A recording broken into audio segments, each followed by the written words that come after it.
Selamat siang pemirsa, selama 5 menit ke depan Anda akan bersama saya Salsabila beserta rekan-rekan saya di studio yang akan membawakan informasi teraktual dan terpercaya. Berita kita saat ini adalah mengenal tuntas tentang Organisasi Kerjasama Islam. OKI atau Organisasi Kerjasama Islam merupakan organisasi internasional terbesar kedua setelah PBB. Organisasi ini merupakan suara kolektif dunia muslim beranggotakan 57 negara Islam.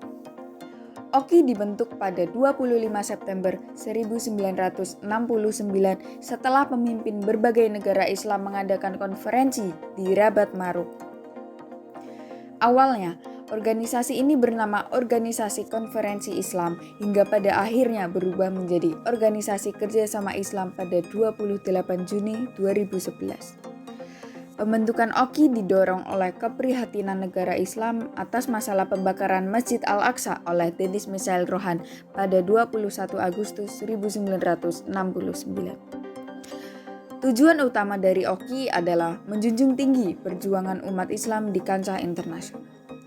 Selanjutnya, berita ini akan dilanjutkan oleh rekan saya di Studio 2, Azizah. Baik, terima kasih Salsabila. Informasi singkat mengenai OKI telah dijelaskan oleh rekan saya, sehingga selanjutnya berita ini akan memasuki pembahasan mengenai peran Indonesia dalam OKI. Peran Indonesia dalam OKI yang pertama adalah Indonesia ikut dalam upaya penyelesaian konflik Filipina dan Moro Nationalism Liberation Front atau disingkat MNLF, serta menjadi ketua Committee of Six. MNLF sendiri merupakan organisasi semi-radikal yang terbentuk karena perasaan terpinggirkan masyarakat Muslim Filipina Selatan atau disebut bangsa Maro karena perubahan yang bertentangan dengan nilai mereka. Pada masa Ferdinand Marcos sebagai Presiden Filipina, MNLF masif melawan kekerasan aparat pemerintah Filipina kepada masyarakat Muslim. OKI melahirkan perjanjian Tripoli yang difasilitasi Libya untuk memperjuangkan perdamaian. Namun, pemerintah Filipina justru menghindar dari kesepakatan dan meningkatkan sabotase terhadap pasukan Muslim. Indonesia mengambil kesempatan dalam perpolitikan internasional berskala regional. Keterlibatan Indonesia dalam permasalahan Moro di Filipina dimulai menonjol pada tahun 1993 saat konferensi tingkat menteri KTM OKI ke-20 di Istanbul.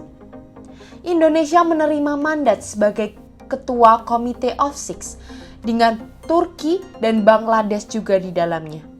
Indonesia bertugas memfasilitasi perundingan damai antara MNLF dengan pemerintahan Filipina.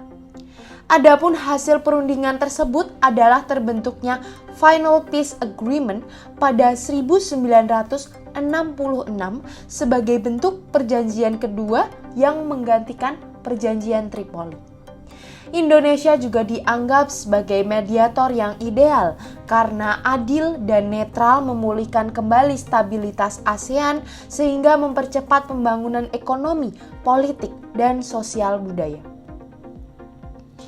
Baik, selanjutnya berita ini akan dilanjutkan oleh rekan saya di Studio 3. Halo, Anindya. Terima kasih Aziza atas waktunya. Peran Indonesia dalam OKI yang kedua adalah Indonesia pernah menjadi tuan rumah KTM OKI ke-24.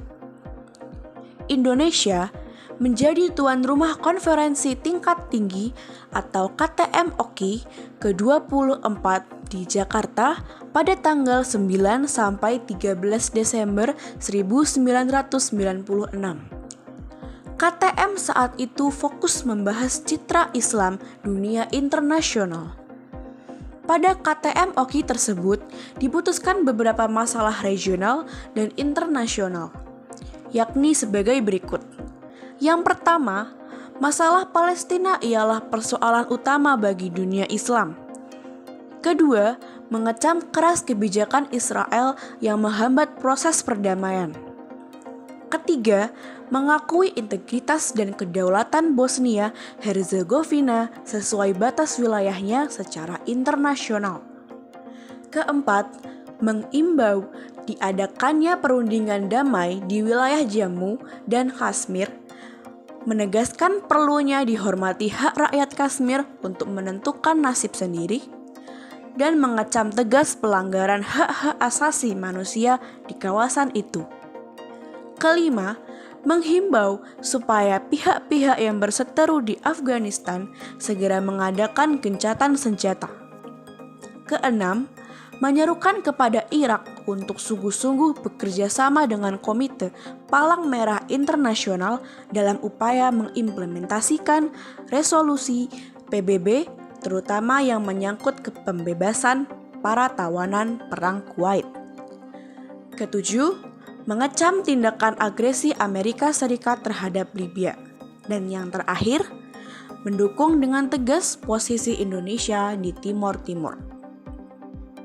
Selanjutnya, berita ini akan dilanjutkan oleh rekan saya di Studio 4, Vanda. Iya, terima kasih Anindya.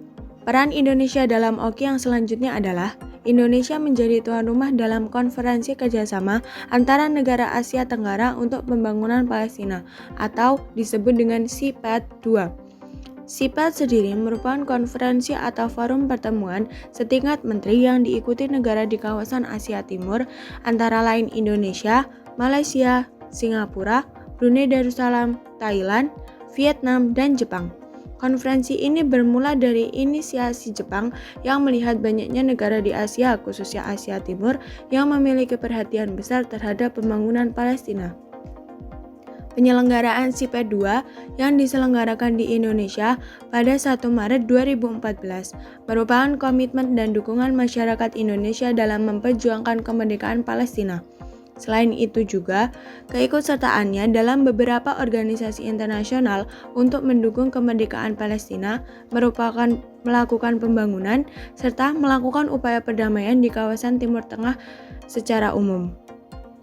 CPAT-2 dihadiri setidaknya 31 undangan yang terdiri dari 13 negara peserta, 10 negara ASEAN, Jepang, Tiongkok, dan Korea Selatan, 5 organisasi internasional, dan 13 negara observer seperti Amerika, Australia, India, Uni Eropa, serta beberapa negara Timur Tengah.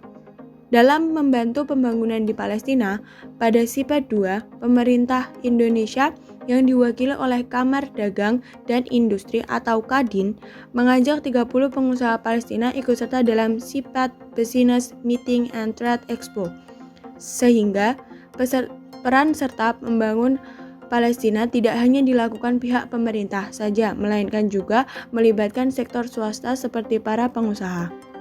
Adapun beberapa poin hasil pertemuan dari CPAT kedua adalah melakukan penyelenggaraan rapat koordinasi bantuan dan pertemuan promosi di sektor swasta, berbagai pengalaman dan pengetahuan ekonomi di kawasan Asia Timur sebagai negara penyelenggara, membantu pengembangan kelembagaan dan sosial dalam upaya pembangunan Palestina yang sesuai dengan prioritas nasional, membantu kebutuhan Palestina di bidang lain, seperti misalnya pembangunan institusi, pengembangan masyarakat, dan bantuan keuangan.